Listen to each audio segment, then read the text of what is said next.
es mucho más que la reputación, nos habla del futuro, nos habla del progreso, nos habla de avanzar, y creemos en el poder de la comunicación. Y creemos en la responsabilidad de la comunicación. Y la comunicación sola no va a resolver todo esto, pero nos gustaba mucho esta respuesta. Si las marcas celebran lo que nos une y pusiera de relieve el interés común, esto podría reforzar ese tejido social.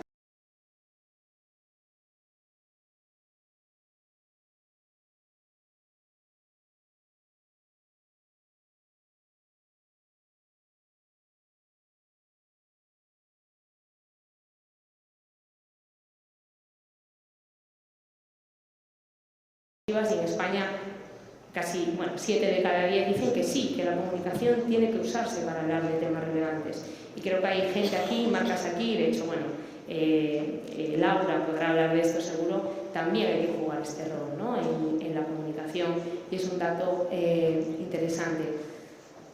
Concluyo.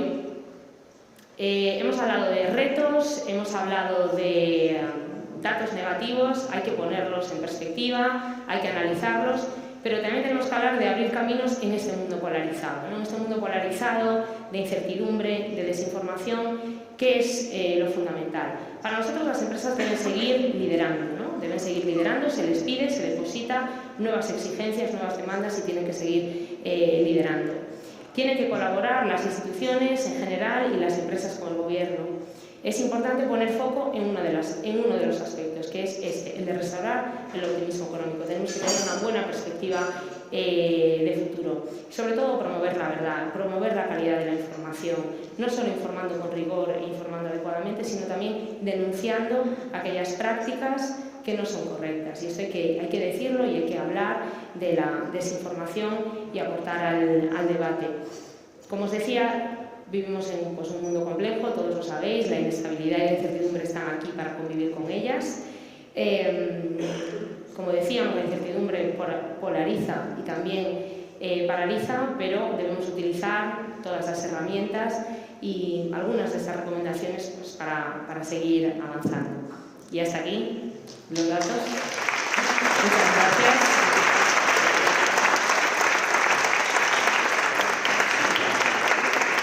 Espero haberlo hecho breve. Yo creo que lo importante es pasar. Muchas gracias, Lucía. Yo estaba un poco preocupado por cuán dramática había sido con esas preguntas abiertas en la introducción, pero estaba muy contento con que me habías dejado con el tema anterior, en la que habíamos claves para mejorar, claves para avanzar, y más o menos para iniciar la conversación, ¿no? Hemos visto los datos, ahora toca interpretarlos. Así que me gustaría invitaros a subir al escenario a los panelistas que habéis tenido la generosidad de acompañarnos hoy para que os pueda presentar como corresponde. Por favor, podéis subir por la escalera.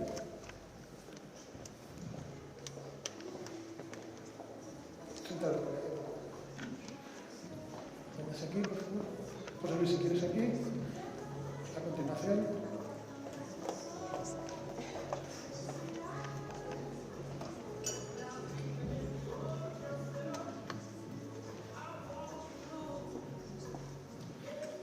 Fenomenal, si me permitís me voy a sentar también.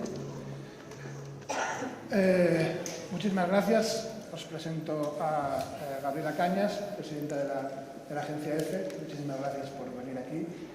Tener muchas cosas que comentar desde la perspectiva de los medios. A su lado Jorge Tamames, investigador del Real Instituto de Cano, que seguramente tiene una libreta llena de comentarios y apuntes que compartir con nosotros.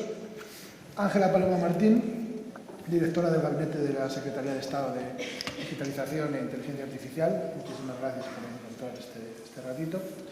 José Luis Ayllón, director del Departamento de Asuntos Públicos y Relaciones con las Cortes de la COE. Y Laura López Galarreta, directora de Comunicación y Relaciones Institucionales de IKEA en España. Hemos visto cuáles han sido los datos, nos toca interpretarlos. Si os parece, arrancamos con una reflexión inicial, individual, sobre lo que habéis visto.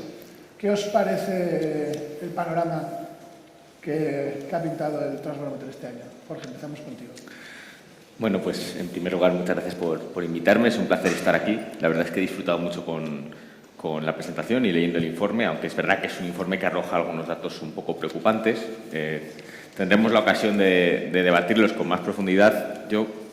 El punto de vista desde el que abordo esto es que, bueno, yo soy politólogo, es decir, eso no es lo mismo que político, estudio sistemas políticos, y entonces lo que intentamos en este ámbito es entender la polarización como un fenómeno concreto, que se puede, digamos, estudiar de una manera determinada, pero también con una perspectiva comparada, es decir, cómo es la polarización en otros países fuera del nuestro, ¿no? Y bueno, una primera observación, que a lo mejor es poco intuitiva, es que en realidad la polarización en sí no tiene por qué ser mala, es decir, es una de las condiciones de vivir en democracia, ¿no? Que haya disenso. Veíamos antes los países menos polarizados y algunos, como Arabia Saudí, pues que no tienen una esfera pública en la que puedas expresar tu disenso. Por lo tanto, el problema no es siempre cuánta polarización, sino qué tipo de polarización se genera. Y un ejemplo muy concreto de esto. Yo tenía una clase en Sciences Po que a los estudiantes les hacíamos una encuesta y les decíamos, ¿tú crees que si eres bueno, es una buena idea, si eres un actor político, polarizar a la sociedad por una buena causa? Y las respuestas mayoritariamente eran no. Es decir, hay causas que son buenas, por las que merece luchar, pero no dividiendo a la sociedad. Si luego tú cambiabas esa pregunta y decías, ¿te parece que una buena idea que en la década de los años 60 se apostase por los derechos civiles en Estados Unidos para la población afroamericana al precio de dividir a la sociedad estadounidense? La respuesta cambia. La mayor parte de la gente te dice sí. Aunque ese fue un fenómeno que generó polarización, que rompió en dos al Partido Demócrata, ¿no? Que entonces era el partido dominante. Con esto quiero decir que la polarización, y creo que tendremos ocasión de estudiarlo ahora, es un fenómeno que en ocasiones es preocupante, que el tipo de polarización que experimentamos ahora no es, desde luego, de las más productivas, pero que hay que tener en cuenta que la existencia de polarización en sí no es un fenómeno que deba preocuparnos como tal. Perfecto, muchísimas gracias, Gabriela. Pues a mí me ha llamado mucho la atención de todos los estudios que habéis hecho hasta ahora, ¿no? Y este también, es la diferencia que hay entre los países más pobres o menos desarrollados y los países más desarrollados. Lo hablábamos hace un ratito José Luis y yo, ¿no? Cómo es posible que en Francia, por ejemplo, un país donde tienen unos niveles de riqueza muy altos, donde es verdad se pagan muchos impuestos, pero también hay unos servicios sociales muy impresionantes, la polarización que estamos viendo en las calles y que lo vemos desde hace muchísimo tiempo. ¿Cómo es posible, ¿no? Que haya tanta desconfianza en los países más ricos, más desarrollados, y sin embargo en los países, veía ahora por ejemplo India, que es un país, bueno, pues sí, es verdad, es una gran potencia mundial, pero el PIB per cápita, como sabéis, es bajísimo, ¿no? Es el nivel africano. Y sin embargo la gente tiene más confianza en el futuro. A veces me pregunto si es que somos capaces de mejorar aún más lo que ya tenemos. Todo es muy, muy relativo. Creo que no nos conformamos, ¿no? Es normal que no nos conformemos, pero es verdad que también lo hablábamos hace un rato. Por ejemplo, la pandemia nos hizo ver las cosas, relativizar las cosas de otra manera y ver que efectivamente había problemas que son realmente graves más allá de que te jubiles a los 64 en vez de a los 62, ¿no? Es un poco eso y me llama la atención que en los países menos desarrollados haya ese sentimiento. Y luego, bueno, pues por la parte que me toca, me llama también la atención las fuentes de desconfianza, ¿no? De las que habla la gente y que hablen de los medios de comunicación. Yo creo que es imperativo que la sociedad empecemos a vislumbrar claramente cuáles son y creo que una de las diapositivas que has puesto ahí se refleja, cuáles son los medios de comunicación verdaderamente, porque si englobamos en medios de comunicación a redes sociales o, yo qué sé, blogs, páginas digitales que no tienen apenas controles, Si lo mezclamos con los medios de comunicación clásicos, efectivamente entiendo que se nos vea como una fuente de desinformación, pero creo que es un error. Es decir, durante mucho tiempo hemos tendido a aplaudir incluso el advenimiento de las redes sociales, se democratiza la información, ya no tenemos intermediarios, ya no hace falta que el periodista me interprete la realidad, la veo yo por mis propios ojos, tengo acceso a lo que dice la gente, hasta que en los últimos años nos hemos dado cuenta que efectivamente esa falta de control que hay en algunos medios y en las redes sociales lo que hace es desinformar. Y de hecho nosotros, los medios llamados tradicionales como la agencia EFE, nos estamos dedicando justamente a desactivar los bulos porque, como sabéis, no es que sea un fenómeno nuevo, pero sí su dimensión es completamente nueva. Pues muchísimas gracias, Gabriela. Hablaremos seguramente dentro de un rato más en detalle del papel de los medios de comunicación. Ángela, ¿cuál es tu reflexión inicial sobre lo que hemos visto? Bueno, yo creo que en primer lugar agradeceros por supuestísimo la invitación y agradeceros este informe también y que podamos hacerlo público, porque si lo estamos haciendo público y presencial es porque hemos superado una pandemia como bien decías, ¿no? Yo creo que el primer punto que me gustaría destacar es la propia reflexión, es decir, la propia invitación a la reflexión que hace este estudio. Porque si bien es verdad que comentábamos ayer, se efectúa en noviembre, compara distintos países después de vivir unos periodos extraordinarios. Y desde mi punto de vista creo que hemos normalizado que constantemente y cada 2 o 3 meses estemos viviendo, al menos en nuestro país, por ejemplo la pandemia es un fenómeno internacional, fenómenos extraordinarios. Y eso me parece importante porque hay que acentuar que hemos hecho normal o hemos visto algo normal que me parece extraordinario. Entonces, a mí sí me gustaría destacar algo importante también, porque estamos en un contexto en el que aún tenemos personas en nuestro alrededor que se contagian aún de COVID, tenemos el marco de la guerra en la psicología colectiva y además tenemos un punto de análisis o un criterio que es la confianza, que es el intangible más importante no solo de los gobiernos, sino de las empresas para su propio funcionamiento. Y hay algo que me gustaría destacar, y es, o al menos que yo destaco de este estudio, ¿no? Y son los líderes. Los líderes en el marco de los medios de comunicación, los líderes en el marco de los gobiernos y los líderes en el entorno de las empresas, ¿no? Y también cómo podemos revertir situaciones, obviamente, de desconfianza. Hay algunos puntos que nos dicen que estamos muy bien, habremos hecho algo las cosas bien, pero hay un marco de desconfianza generalizado en todos los sentidos, desde los medios de comunicación, y os lo digo también, obviamente, como periodista, pero también en los gobiernos y en las empresas, que nos invita a hacer las cosas de otra manera, ¿no? Y hay algunas cosas que, como por ejemplo, y esto es algo que sí me gustaría puntualizar en esta primera parte, la colaboración público-privada. Yo soy una persona todavía joven, pero soy de esas personas jóvenes que se han hecho adultas en crisis, ¿no? Soy rondo, digamos que rozo lo millennial, que soy ya vigenial, pero hay algo que yo previamente no había visto, ¿no? Y es ese crecimiento en periodos de crisis constantes, ¿no? Decía antes, me he hecho adulta en crisis. Y yo, en el marco de mi adolescencia y mi juventud, y a nivel histórico, en términos culturales, en el marco de nuestra democracia, nunca había visto una colaboración público-privada tan intensa. Nunca. Al menos en el ejercicio de este gobierno. Y eso es algo que creo que no solo debemos reconocer, sino valorar, poner en valor y darlo a conocer, porque sencillamente ha sido así. Entre otras cosas porque tenemos un objetivo común en 2020 que era sacar adelante nuestro país. Y la pandemia bien nos enseñó y la guerra nos acentuó que si no existía una unidad público-privada era imposible que saliéramos adelante. Y lo que fue, yo creo, una de las grandes lecciones, no solo a nivel de España, sino a nivel internacional. Muchísimas gracias, José Luis. Bueno, pues, ¿Qué opinas? Primero, os agradezco la invitación, ¿no? Tanto a mi persona como a mi organización, a COE. Y después permíteme que agradezca que alguien se ocupe de algo tan volátil, tan complejo, como es la confianza. Esas cosas que cuando la tienes no le das importancia y cuando la pierdes se convierte en uno de tus principales problemas.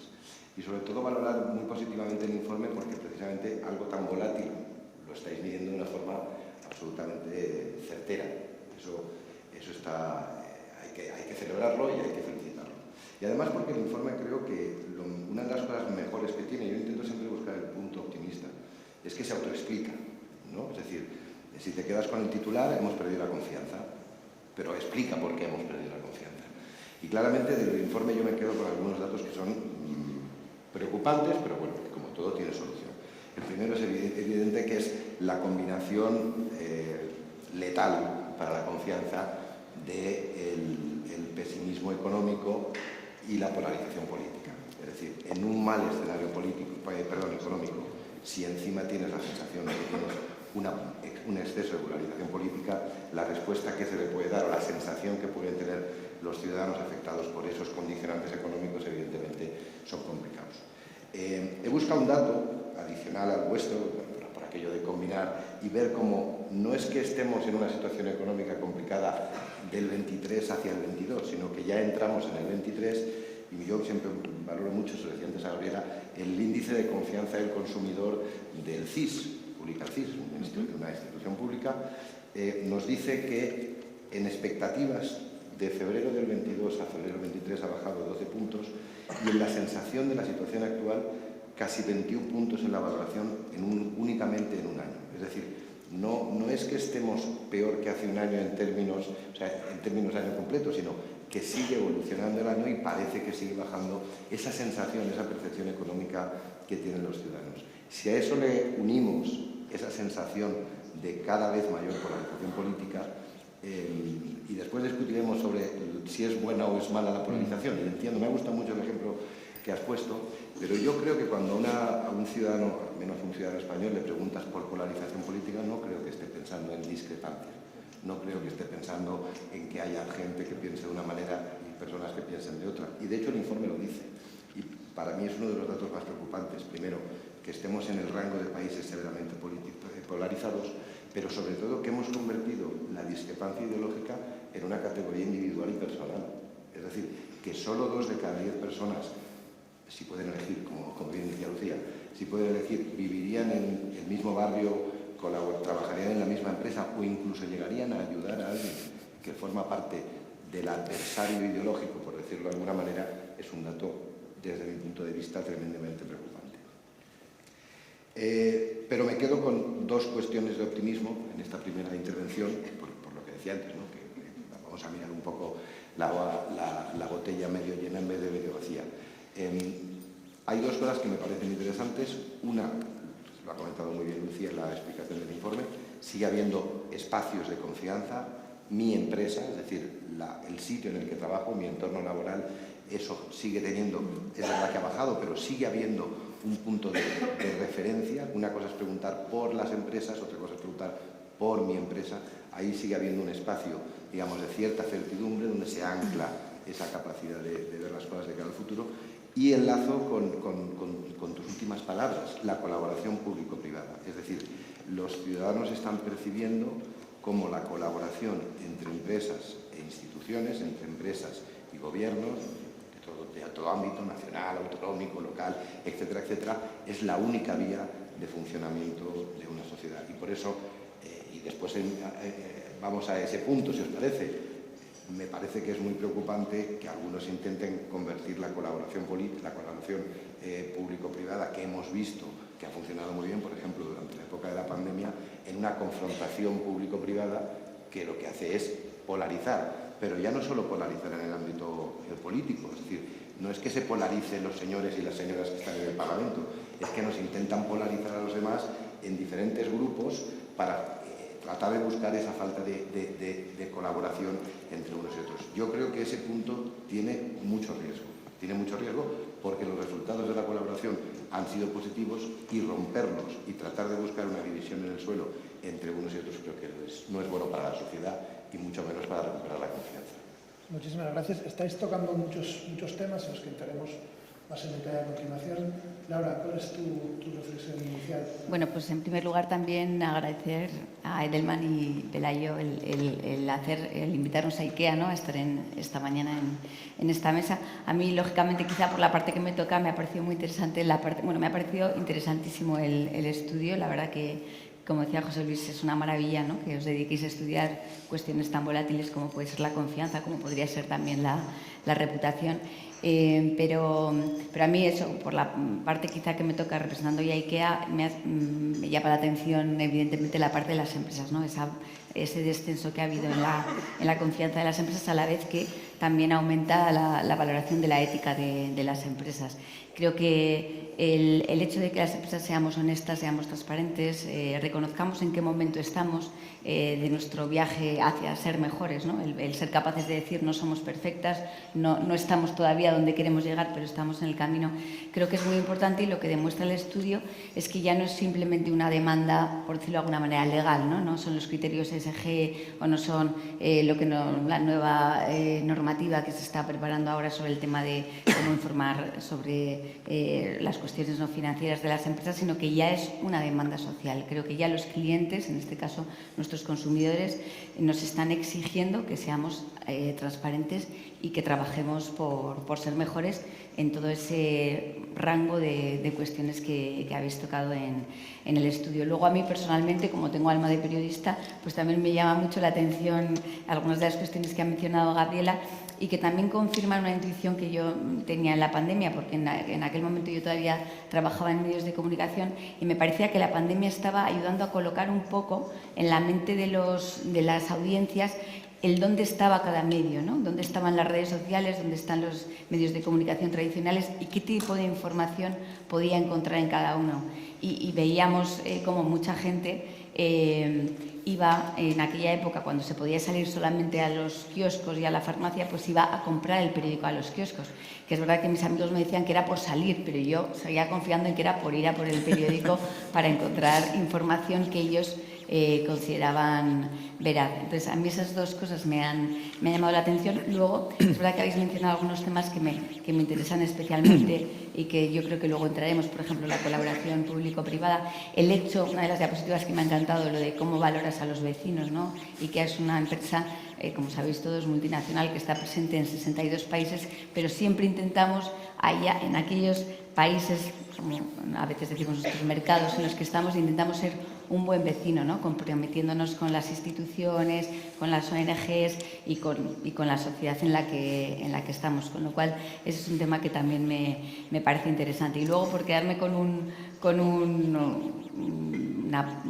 punto de optimismo, como decía también José Luis, que me parece importante y que es algo que encaja muy bien con el espíritu de IKEA, que siempre somos grandes optimistas. Pues es verdad que hemos bajado esos dos puntitos, pero también me da la sensación de que tenemos mucho por hacer, que tenemos un camino importante por recorrer, que tenemos ese espacio de confianza para seguir avanzando y que desde luego yo creo que no hablo solo en este caso en nombre de IKEA, yo creo que José Luis, tú ahora que estás en la COE, creo que podemos hablar de todas las empresas en general.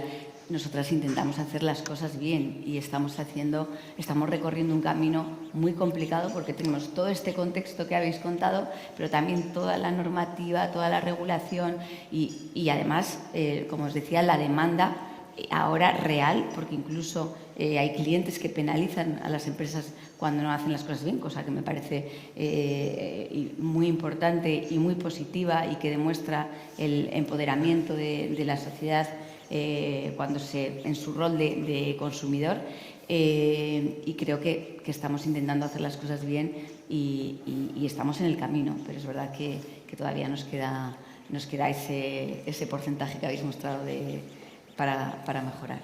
Muchísimas gracias, Laura. Vosotros pertenecéis a las 4 entidades que analizamos. Yo voy a ir dirigiéndoos algunas preguntas para dinamizar la conversación, pero sí os pediría que tengáis la total libertad para responder o comentar a cualquier tema que se ponga sobre la mesa, independientemente de que la pregunta os la dirija a vosotros o no. Se trata de que sea una conversación lo más fluida posible.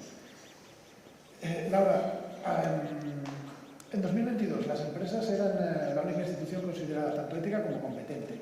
Este año no hay ninguna institución que supere ambos cortes. Aunque es cierto que las empresas registran una ligera subida en la parte ética, ¿no? Antes hablaba de hacer las cosas bien. ¿Qué significa eso? ¿Qué significa hacerlo correcto en el contexto actual? Pues para mí significa, en primer lugar, hacer, que ya es importante. O sea, yo creo que estamos en un momento en el que todo el mundo cuenta, ¿no? Y hay relatos que son sostenibles y hay relatos que son insostenibles. Entonces, para mí, el que todo storytelling comience por un story doing es algo ya, en primer lugar, muy importante. Luego, pues lo que comentábamos, ¿no? IKEA es una compañía que nace hace 80 años con una visión, que es trabajar por mejorar el día a día de la mayoría de las personas, y a día de hoy, 80 años después, seguimos teniendo la misma visión. Es algo que los casi 200.000 trabajadores, o como nosotros llamamos coworkers o colaboradores que tiene IKEA en el mundo, están absolutamente imbuidos, porque esa visión está en nuestro ADN junto con otra serie de valores que forman parte de nuestro día a día.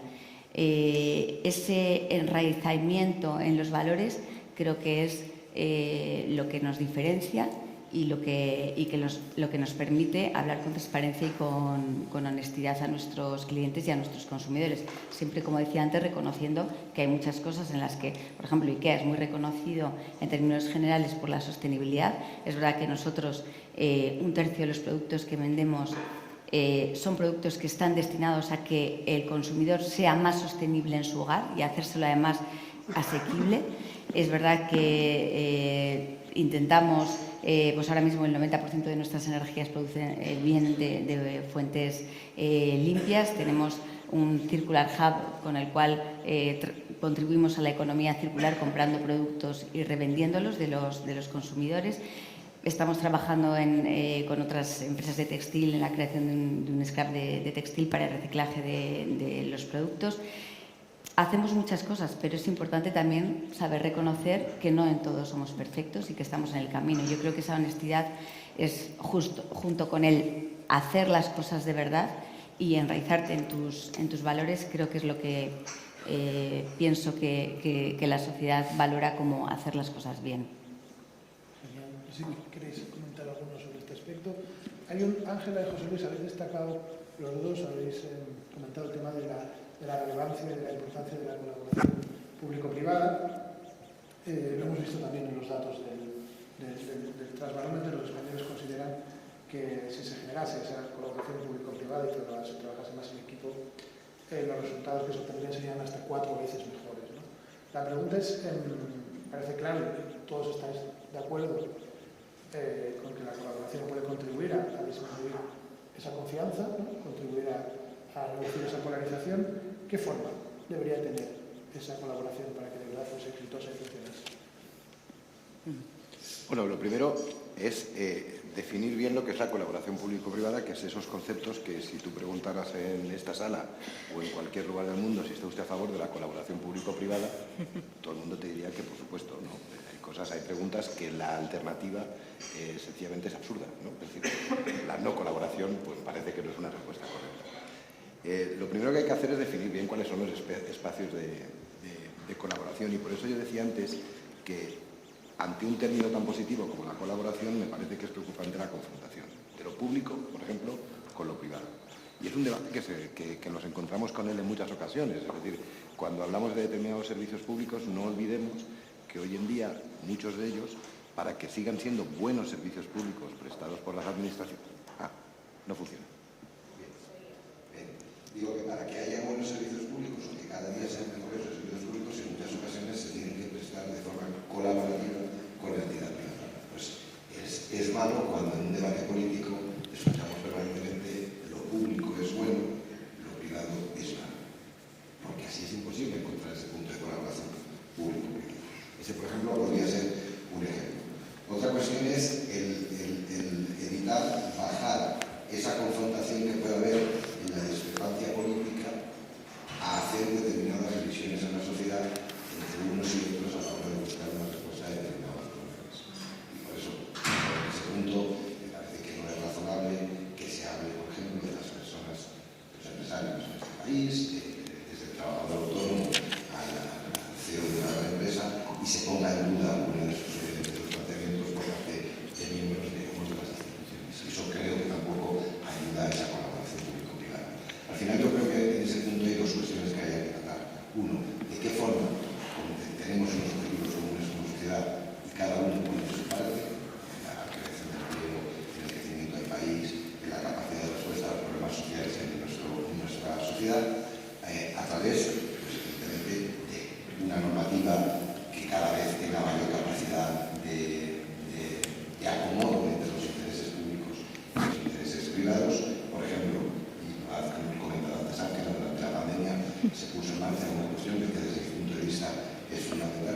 se está preparando el plan de recuperación, transformación y resiliencia, las manifestaciones de interés.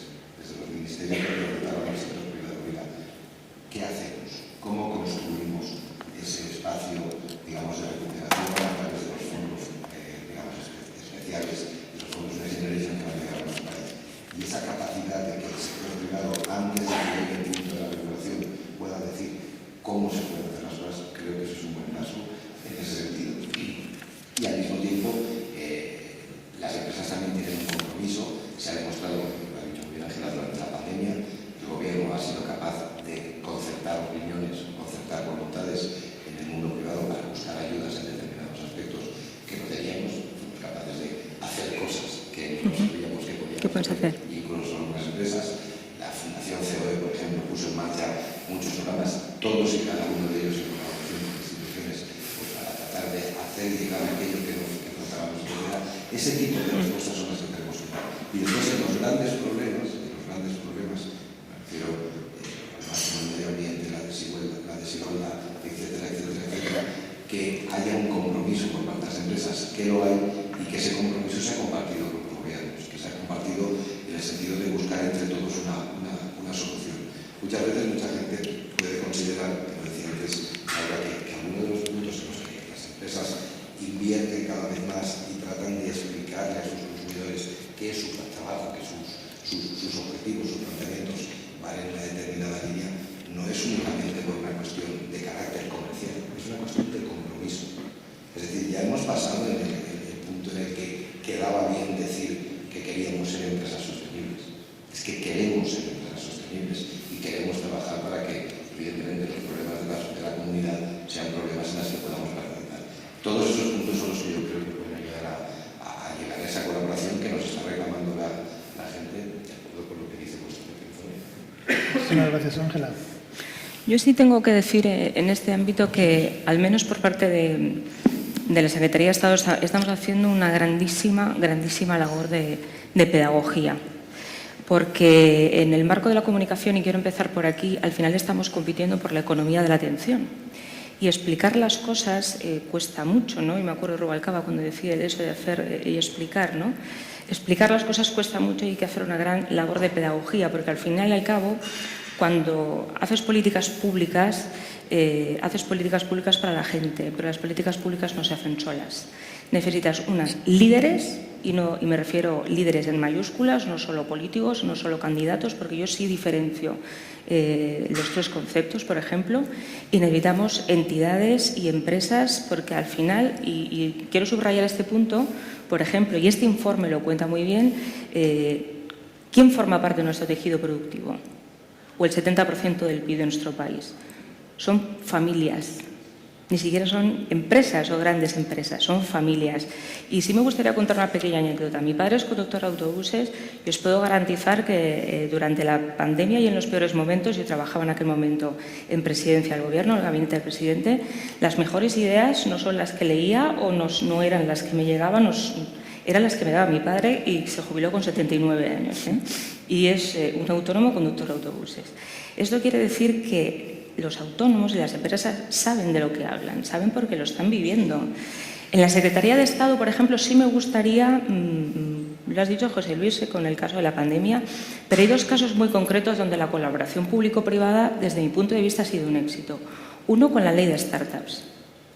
Porque si no escuchamos qué necesita el sector, qué necesita el talento de nuestro país, y el talento que está fuera, decía que yo me hice adulta en crisis, todavía conozco mucha gente de nuestro país que se marchó en momentos muy críticos durante el 2008 y hasta el 2011 y no han vuelto porque consideran que su país necesita generar oportunidades, ¿no? Esa ley de startups ha sido un gran éxito colectivo, no solo con las empresas, no solo con el sector, sino porque ha habido unanimidad también con las fuerzas políticas, ¿no? Y otro ejemplo, por ejemplo, es con el kit digital. Cuando nos dicen, no, es que el plan de recuperación no llega, ¿no? Yo digo, es que hay que poner nombre al plan de recuperación, y a lo mejor el plan de recuperación se llama Bar Manolo o Peluquería Paqui. perdonadme, digamos, este ejemplo tan sencillo, porque lo es. Porque al final estás colaborando con las cámaras, estás colaborando con empresas, están colaborando con entidades, con agentes digitalizadores que están implantando, ya llevamos 1.000 millones de euros y más de 200.000 pymes digitalizadas, y los resultados son lo que cuentan, y ahí entra el marco de la comunicación, porque son historias, son que una peluquería tenga 20 personas más esa semana, o 30 personas más en un bar, porque has sido capaz de digitalizar tu negocio y puedes tener más oportunidades para la venta, ¿no? Además, y finalizo con esta idea, ser responsable, ser sostenible, tener el oráculo de los Objetivos de Desarrollo Sostenible no está reñido con tener beneficios. Es más, está demostradísimo que ser sostenible, que ser, antes decíamos, ¿no?, la identidad con respecto a la ideología, no es que tenemos un marco de actuación que es un oráculo maravilloso, que no está reñido en los beneficios con ser responsable o incorporar los Objetivos de Desarrollo Sostenible. Me parece un oráculo fantástico, no solo para rentabilizar, sino para obtener mejores resultados. Yo sí puedo, sobre esto de público-privado, porque ahora José Luis, cuando hablaba de esto, decía, pues claro, no se puede considerar siempre que lo público es lo bueno, lo privado lo malo. Yo creo que estamos en unas situaciones que es justamente lo contrario. Lo privado se ve de manera muy positiva y lo público se ve de manera bastante negativa, y de hecho, pues en el barómetro que habéis presentado, la gente confía mucho más en las empresas, por ejemplo, que en sus gobiernos o en los medios de comunicación, que estamos muy contagiados por lo público, ¿no?, por la política y demás. Bueno, yo sobre esto seguro que Jorge tiene mejores ideas que yo, pero quiero decir públicamente, ¿no?, que creo que en España se está deteriorando muchísimo lo público, porque hemos entrado en una dinámica partidista casi cainita en los últimos años, que me parece absolutamente destructiva, ¿no? Porque una cosa es la rivalidad política, una cosa es el debate político, que defender tus ideas y incluso argumentar en contra de las ideas de los demás, una cosa es esa. Y otra cosa es esta lucha cainita, como digo, en la que lo importante es deteriorar al contrario. El contrario no es un rival, es un enemigo. Es un enemigo. Esto lo estamos viendo cada día, ¿no?, en los medios de comunicación, que, como digo, estamos absolutamente contagiados por esto, y de manera que se ha ido borrando un poco lo que es verdaderamente lo público. Casi, si me apuráis, sobre todo durante la pandemia, hemos llegado a considerar que efectivamente la sanidad pública es un bien común que hay que defender, pero más allá de ello, yo creo que hay una falta de respeto absoluto por las instituciones, especialmente por las instituciones públicas, especialmente por los gobiernos, da igual el que esté, porque se trata siempre, insisto, de poner la zancadilla, de derribar al contrario. No nos importa qué ley o qué beneficios tenga esa ley que se acaba de aprobar, sino que lo que nos importa es buscar la tacha para desgastar al contrario. No pedimos digo así en genérico, no pedimos la dimisión de un ministro porque consideramos que otro lo puede hacer mejor, sino porque eso supone un desgaste para el gobierno de turno. Yo creo que estamos verdaderamente en este país en una vorágine muy peligrosa, extremadamente peligrosa. Leía, por ejemplo, el CIS dice que más de la mitad de la gente no vota a favor del partido que cree que le representa mejor, vota en contra del partido al que hay que destruir casi, ¿no? O sea, la frase mátalos, no quiero señalar aquí a nadie, yo creo que eso es muy habitual en los partidos en España, ¿no? Es decir, que hay que arrasar con el contrario, y me parece que vamos en un camino muy, muy peligroso, porque una cosa es hacer un control, digamos, un cinturón sanitario en contra de la extrema derecha en Francia. Como sabéis, en la segunda ronda siempre se vota a favor de otros partidos justo para evitar que entren estos. Y otra cosa es esta pelea terrible, y ahí los medios de comunicación, y muy especialmente, insisto, en las redes sociales, es donde no hay opinión. Lo que hay, sinceramente, o sea, que sencillamente es la difamación del contrario, es el descrédito. Y cuando tú desacreditas a una persona o a una institución, deja de ser confiable. Por tanto, aquí lo vemos luego en estos resultados. Yo he vivido fuera de España varios años como corresponsal de prensa y he visto debates electorales que jamás he visto aquí en los últimos años, ¿no? Debates electorales en los que uno le pregunta al otro: ¿puede usted decir qué cosas hemos hecho bien? Y dice: sí, le voy a decir esto. Jamás lo he visto en este país. De verdad, yo creo que estamos en una situación extremadamente peligrosa. Creo que efectivamente la iniciativa privada está haciendo cosas estupendas, muchas veces provocadas o impulsadas por la iniciativa pública, por legislaciones que son estrictas. Y creo que en lo público también se hacen muy buenas cosas y que creo que los partidos deberían hacérselo mirar todo esto, los partidos políticos me refiero. Muchísimas gracias. Vamos a entrar a continuación en detalle a hablar de polarización. Antes, Laura, quería comentar algo sobre este sí, tema. Yo ya os decía que tengo alma de periodista y ahora le preguntaría a Gabriela en qué país decían eso de que las cosas que haces bien y el candidato rival era capaz de responderle con una serie de cuestiones que había hecho bien. Sí, bueno, yo solo he visto en la campaña electoral en Francia y también lo vi en Bélgica. Sí, pero bueno, tampoco son países tan diferentes a nosotros, Pues cuidado. O sea, no tenemos nada que envidiarles en otras muchísimas cosas, sí. Cuidado.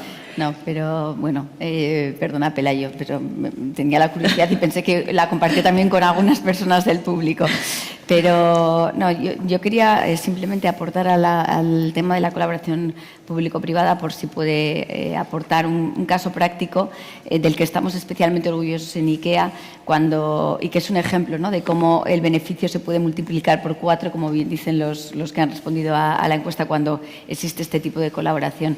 Nosotros tenemos un plan que le llamamos Plan Allen, como la llave Allen, la típica llave de IKEA, pero que fue un acercamiento que hicimos desde IKEA al Gobierno justo ya en los últimos coletazos de la pandemia, para decir, no, aquí estamos, esto es IKEA, estamos para ayudar, ¿cómo podríamos ayudar, ¿no? Entonces empezamos a trabajar con el Gobierno en el plan de recuperación y resiliencia, y trabajando en algunas de las líneas de este plan, como por ejemplo la transición ecológica, la recuperación de las zonas rurales, el emprendimiento social. Lo que hicimos fue seleccionar 4 entidades de reputación y transparentes como COTEC, FADEMUR, ASOCA y WWF, y contribuimos con 10 millones de euros para trabajar en la recuperación de cada una de esas líneas, ¿no? Entonces estamos haciendo cosas tan interesantes como mujeres rurales que están aprendiendo a trabajar con drones y a ser pilotos de drones, o la recuperación de uno de los humedales más importantes de Doñana con WWF a partir de esos fondos que hemos destinado. Creo que esa labor, fíjate que estamos hablando no solamente de gobiernos y empresas privadas, sino también ONGs, con ese resultado de confianza que hemos visto que tenían las entidades. Creo que son ejemplos prácticos que realmente demuestran, ¿no?, que cuando se quiere, pues se puede. Jorge, Gabriela comentaba que estamos llegando, ¿no?, estamos accediendo, estamos transitando por caminos que empiezan a ser muy peligrosos. España aparece entre los países severamente polarizados. ¿Qué tienes que comentar tú sobre este aspecto? ¿Qué es para ti la polarización severa? ¿Cómo lo ves tú? Bueno, vamos a ver. No quiero sonar como complaciente. Realmente España tiene una situación muy difícil con la polarización y no es algo con lo que frivolizar. Lo que pasa es que es verdad que a mí siempre me interesa esto, verlo en perspectiva comparada, ¿no?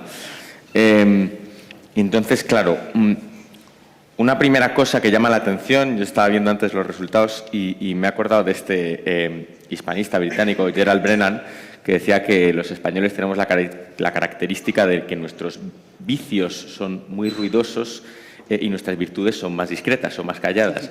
Y yo creo que esto se ve un poco en algunas de las respuestas que damos, ¿no? O sea, Gabriela antes mencionaba que las muchísimas protestas que hay en Francia, ¿no?, un país que en teoría es próspero, y yo creo que esto tiene que ver un poco con la idiosincrasia francesa, es decir, les gusta quejarse y ser pesimistas, y también en base a eso obtienen muchos derechos, es decir, que no es simplemente por ser cenizos. Y nosotros yo creo que somos muy catastrofistas a veces. ¿A qué me refiero? Esta noción de que nunca antes como ahora ha habido tan poco cinismo en España. Vivimos en un país que ha tenido una guerra civil, ha tenido 40 años de dictadura, donde hasta hace nada teníamos un problema grave con el terrorismo y donde para muchos otros tipos de personas, es decir, si eras gay hace 30 años o si eras hasta hace nada una mujer en el mundo laboral, pues la discriminación, la humillación son cosas que están a la orden del día y que no necesariamente son... entran en la casilla de polarización, pero son cosas que desgarran tu vida cotidiana. Es decir, que me parece que cuando adoptas esta perspectiva, dices, bueno, tenemos un problema, no hay que hacer menos de él, pero hay que también mantener las cosas dentro de un orden. ¿Cuál es el problema de España? Siempre se dice que España, comparado con otros países europeos, es un país donde es muy fuerte, como eje de polarización, el eje izquierda-derecha en la política. Sirve para que más gente se identifique que en otros países. Esto en general tiende a parecernos como, bueno, eso está muy mal porque la izquierda, la derecha son categorías antiguas. Bueno, a riesgo de ser polémico voy a decir que hay peores formas de dividir una sociedad. Por ejemplo, cosmopolitas versus patriotas, como el Brexit, ¿no? O catalanes versus españoles, por ejemplo. Estas son divisiones que son tan puramente identitarias que tienen una solución muy difícil. El eje izquierda-derecha lo bueno que tiene es que en cierta medida está relacionado con cuestiones distributivas. Cuestiones políticas, que es lo que se menciona antes, la que puede haber discrepancia, pero se puede debatir.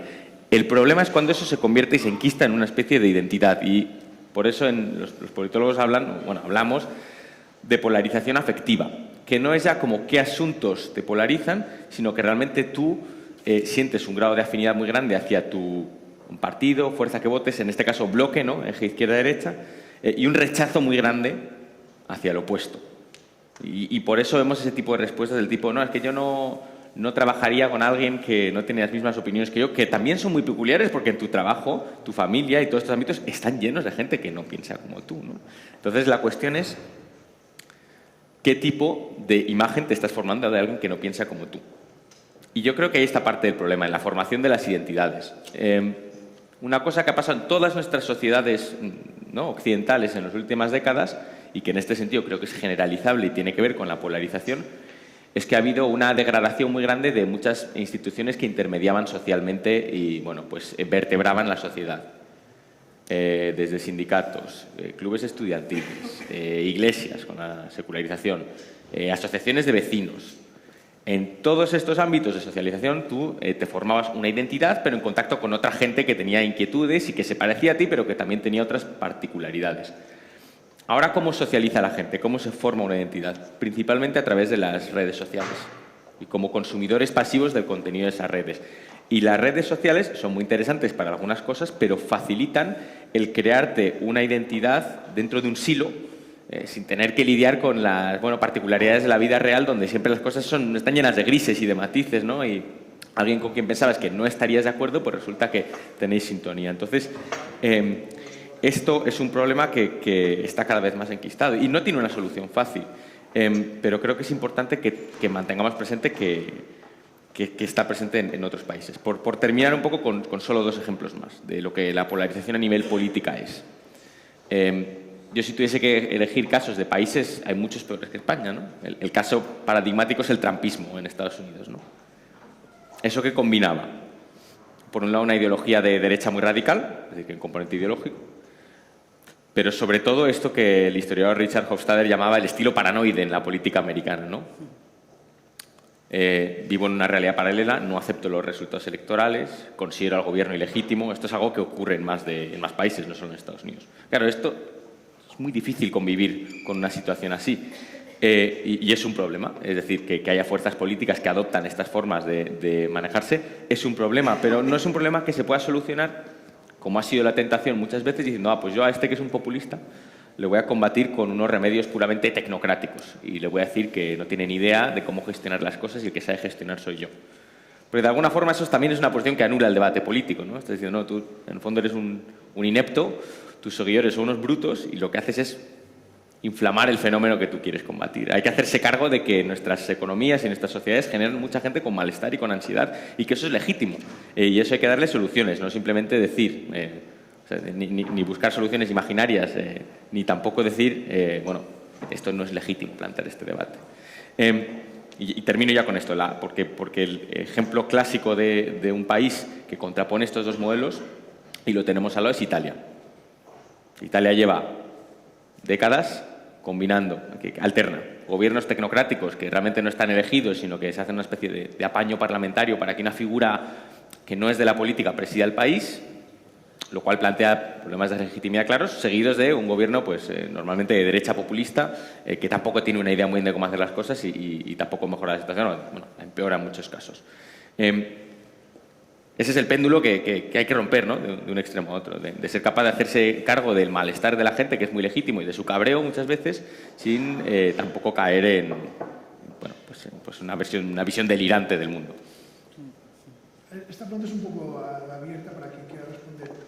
La polarización genera desconfianza, la desconfianza genera polarización. ¿Qué va antes? Yo creo que